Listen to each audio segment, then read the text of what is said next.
Alors, nous allons étudier la fonction x carré moins 4x plus 3 sur 3x carré moins 12x plus 12. Alors, premièrement, afin de déterminer le domaine de définition, nous allons calculer les conditions d'existence. Comme j'ai une fraction, ma condition d'existence, c'est que le dénominateur ne peut pas valoir 0. Alors, afin de déterminer quand est-ce qu'un polynôme du second degré vaut 0, il faut calculer le delta. B carré moins 4ac, ici j'ai donc moins 12 au carré, moins 4 fois 3 fois 12, ce qui me fait 144 moins 4 fois 3, c'est de nouveau 12 fois 12, 144, égale 0. Je n'ai donc qu'une valeur pour x, qui est moins b sur 2a, c'est-à-dire 12 sur 6, ce qui donne 2. Mon x ne peut pas valoir 2. Mon domaine de définition, c'est donc tous les réels, sauf 2. Alors, je vais maintenant regarder si j'ai des asymptotes verticales. Alors, s'il y en a une, ça ne peut être qu'à un endroit, en x égale 2. Pour vérifier si j'en ai une ou pas, je vais calculer la limite lorsque x tend vers 2 de f de x. Alors, pour cela, je remplace x par 2. Au numérateur 4, je vais avoir 4 moins 8 plus 3. Et au dénominateur, sans surprise, comme c'est la valeur qui annule mon dénominateur, j'aurai 0. Alors, 4 moins 8 plus 3, ça donne moins 1 sur 0. J'ai un nombre sur 0, je sais que ça va donner de l'infini, et il me reste à déterminer le signe de cet infini. Alors, pour savoir si j'ai plus ou moins l'infini, je vais faire un tableau de signes de mon dénominateur.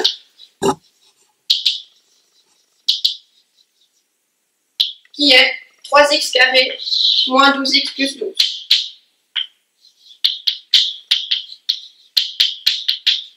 Alors, je sais que ce dénominateur s'annule en 2.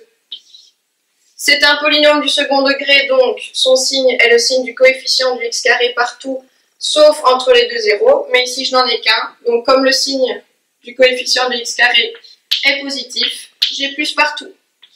Ce qui signifie que je peux me rapprocher de la gauche ou de la droite.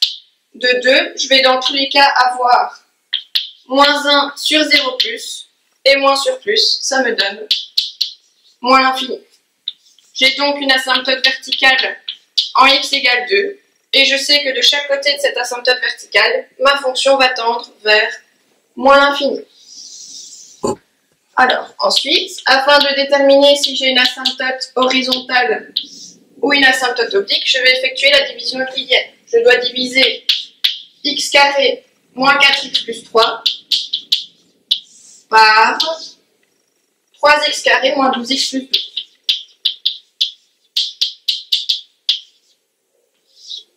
Alors, premièrement, j'effectue x carré divisé par 3x carré, ce qui me donne 1 tiers. 1 tiers fois 3x carré, ça donne x carré. 1 tiers de moins 12x, je vais avoir moins 12 divisé par 3, ça fait 4. Et 1 tiers de 12, ça fait également 4. Je soustrais.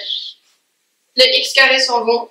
Moins 4x plus 4x s'en vont aussi. Et il me reste 3 moins 4, ce qui fait moins 1. J'ai donc comme résultat 1 tiers. Mon quotient vaut 1 tiers. Et il me reste moins 1 qui doivent encore être divisés par 3x carré moins 12x plus 12. Alors, étant donné que mon quotient ici vaut 1 tiers, je sais que je vais avoir une asymptote horizontale d'équation y égale 1 tiers. Alors, l'étape suivante à réaliser, maintenant que je sais que j'ai une asymptote horizontale, j'aimerais déterminer si ma fonction va longer cette asymptote par le dessus ou par le dessous. Alors, pour ça, il faut déterminer le signe de cette fraction. Si cette fraction est positive, je serai au-dessus de l'asymptote, tandis que si elle est négative, je serai en dessous. J'effectue donc le tableau de signes de moins 1 sur 3x carré moins 12x plus 12. Alors, je sais que mon numérateur, moins 1, est un nombre négatif, ce sera tout le temps négatif. Et le tableau de signes de mon dénominateur, je l'ai déjà effectué précédemment. Je sais qu'il s'annule en 2 et qu'il est toujours positif. Ma fraction R sur B est donc négative avant 2. Alors, en 2, je divise par 0, donc ça n'existe pas, et également négative après 2. Comme j'ai un signe moins des deux côtés de mon tableau, je sais ici qu'en moins l'infini, ma fonction va être plus petite que mon asymptote, elle va donc se situer en dessous. Et en plus, l'infini, c'est pareil, ma fonction va être en dessous de l'asymptote. F est plus petit que Q. Alors, dernière étape afin de pouvoir représenter ma fonction. Pour avoir quelques points de passage, je vais calculer mes intersections avec les axes. Alors, pour l'axe X, c'est toujours pareil, il faut résoudre l'équation f de x égale 0. Alors, ma fonction, c'est x carré moins 4x plus 3 sur 3x carré moins 12x plus 12. Et on sait qu'une fraction vaut 0 si son numérateur est nul. Je dois donc résoudre l'équation x carré moins 4x plus 3 égale 0. Équation du second degré. Je dois donc calculer le delta de ce nouveau polynôme.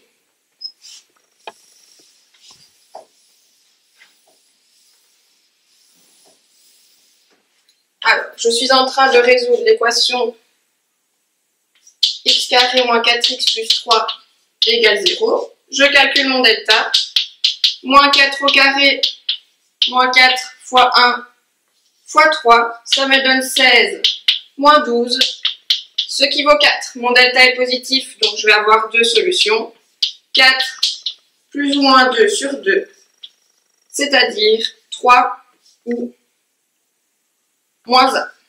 J'ai donc deux intersections avec l'axe des x, un point en 3, 0 et un point en moins 1, 0. 4 moins 2 plus 1, oui, pardon. 1, donc 3, 0 et 1, 0. Et alors, dernière étape, intersection avec l'axe y. Là, c'est très facile, il suffit de remplacer x par 0. Si je remplace x par 0, il me reste juste 3 douzièmes, c'est-à-dire 1 quart. J'ai désormais toutes les informations dont j'ai besoin pour représenter ma fonction. Je vais donc tracer mon repère. Alors, mon axe des x et mon axe y. Je vais commencer par l'axe y. Mon axe x, mon axe y. Et je place ma graduation sur chacun des axes.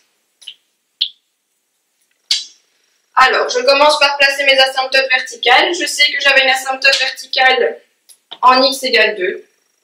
Je trace donc une droite verticale qui passe par 2. Et je sais que j'ai une asymptote horizontale en y égale 1 tiers, c'est-à-dire 0,33. Voici mon asymptote horizontale. Alors, je place mes quelques points de passage. Je sais que ma fonction passe par 1, 0 et 3, 0. Donc j'ai un point ici et un point de l'autre côté, ici en 3. Et sur mon axe Y, je sais que la fonction passe par 0, 1 quart, c'est-à-dire 0,25. Alors, mon tableau-t-il m'a permis de déterminer que je devais longer, que cela arrive de plus l'infini ou moins l'infini, mon asymptote horizontale par le dessous, et qu'en ce qui concerne mon asymptote verticale, des deux côtés, je devais filer vers moins l'infini. Donc, ma fonction va ressembler à ceci.